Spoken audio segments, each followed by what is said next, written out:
What caused many Germanic tribes to attack the Roman Empire almost simultaneously in the second half of the 2nd century AD?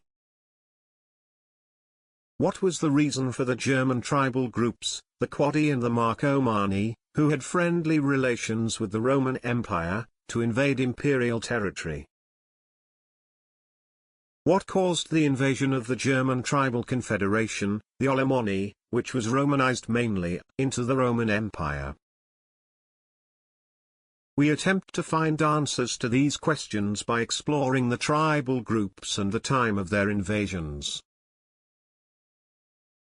Between 162 and 165 AD, the Roman Empire fended off growing pressure from Germanic tribes along its northern frontier. In 162, the Germanic Chatti tribe invaded Rhaetia and Germania Superior, and the Roman army repelled them. In 166, around 6,000 warriors from the Lombards and the Locringi crossed the Danube and attacked the Roman province of Pannonia. Local Roman forces repulsed the invaders. At the time, Rome was still engaged in a major war with the Parthian Empire in the east and lacked sufficient troops for a full-scale war against the attacking Germanic tribes.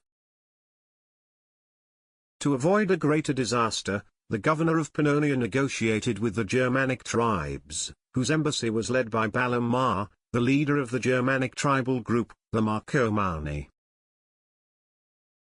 A temporary truce was made, and the tribes withdrew, but the underlying tensions were far from resolved. Although the Romans quickly resolved the crisis, these invasions were a warning sign of a larger crisis. By 170, the Marcomanni, the Quadi, and the semi-sedentary Sarmatian tribe Iazyges, led by Ballum, launched new invasions into Roman territories. The coalition of tribes crushed a Roman army near the legionary fortress of Carnuntum, ravaged Noricum, and advanced into northern Italy. They destroyed the town of Apitogium, modern Arezzo, and even besieged the key Roman city of Aquileia. Italy faced a serious barbarian threat for the first time since Hannibal's invasion. Thanks to tough Roman counterattacks and diplomacy, the invaders were pushed back by 171. Over the next few years, Emperor Marcus Aurelius led fierce campaigns that eventually pacified the Marcomanni, Quadi, and Iazyges by 176. However, peace was fragile. In 177, the Marcomanni and Quadi rebelled again, only to be crushed once more and forced deep into Germania Magna. Marcus Aurelius planned to create two new Roman provinces north of the Danube, but died in 180 before he could finish the job. His son and successor, Commodus, was far less interested in continuing the campaign.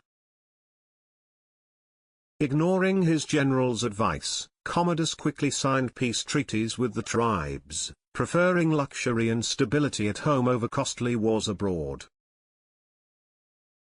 Campaigns against other groups like the Iazyges and the so-called free Dacians living outside the Roman province of Dacia continued, but little information survived.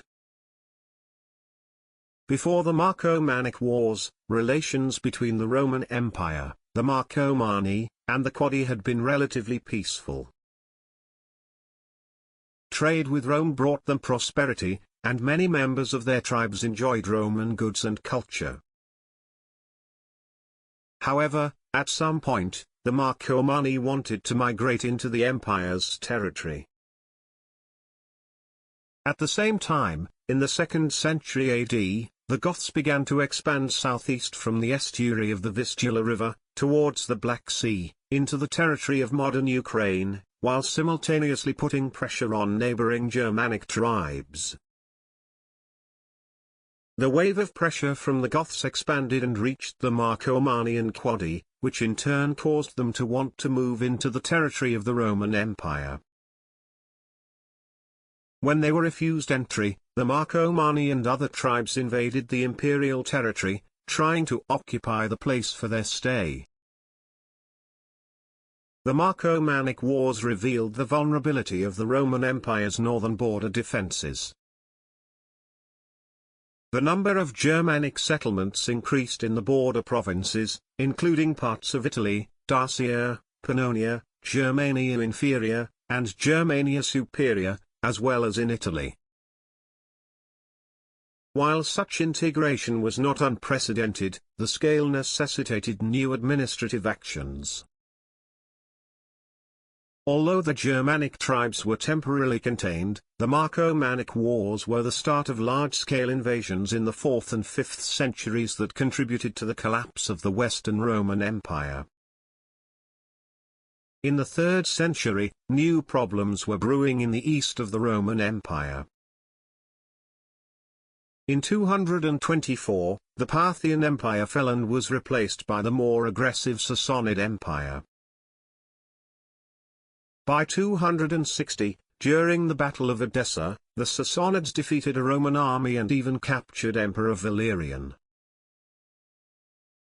Rome was forced to shift many of its legions eastward, weakening its defences along the Rhine and Danube. In addition, Rome experienced the 3rd century crisis, also known as the military anarchy, a brutal period of civil wars, invasions, and economic collapse from 235 to 284. Our channel has the video titled "The Roman Army During the Time of the Barracks Emperors," as part of the 3rd century crisis. You can get the link to the video in the description.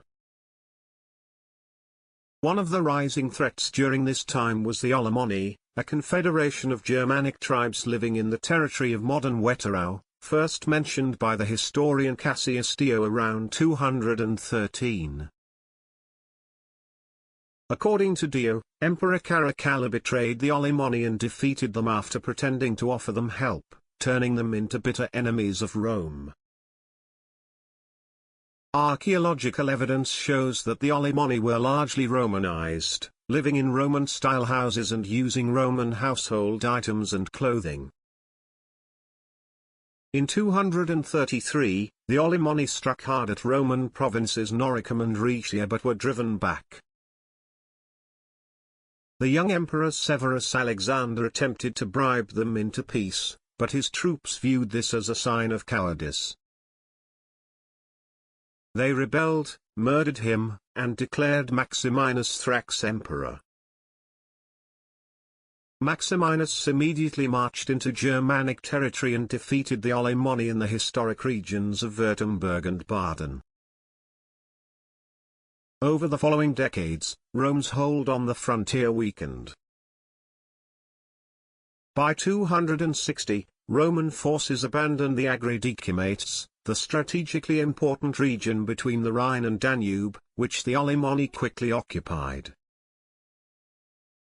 In 268, seizing the moment when Roman forces were distracted by a massive Gothic invasion in the east, the Alemanni launched a significant attack on Gaul and Italy. They were eventually defeated at the Battle of Lake Benicus by Emperor Claudius Gothicus. The Alemanni invasions were due to their ever-growing population, growing power, and forming a new political system due to their long contacts with the Roman world, such as absorbing Roman military tactics and political structures. Their invasions of the Roman Empire's territory, like the Marcomanni's invasions during the Marcomannic Wars, were also driven by the pressure of the Goths, who kept displacing other tribes as they moved closer to Roman borders. By the late 3rd century, the new Germanic tribal confederation, the Burgundians, emerged as neighbors of the Alemanni. In the 1st century, Roman writers had placed the Burgundians far to the east, near the Vistula River. Their migration westward by several hundred kilometers was another ripple effect of Gothic expansion. The expansion of the Goths, which began in the mid-2nd century, from the mouth of the Vistula towards the Black Sea, drove other tribes with ever-growing populations to the border of the Roman Empire, contributing to the beginning of the Marcomannic Wars and the Alemanni invasions. This gives us reason to consider the expansion of the Goths as the initial stage of the migration period. In the following video, we continue our look at the migration period that led to the fall of the Roman Empire, and explore the Gothic War, which lasted from 248 to 251 AD.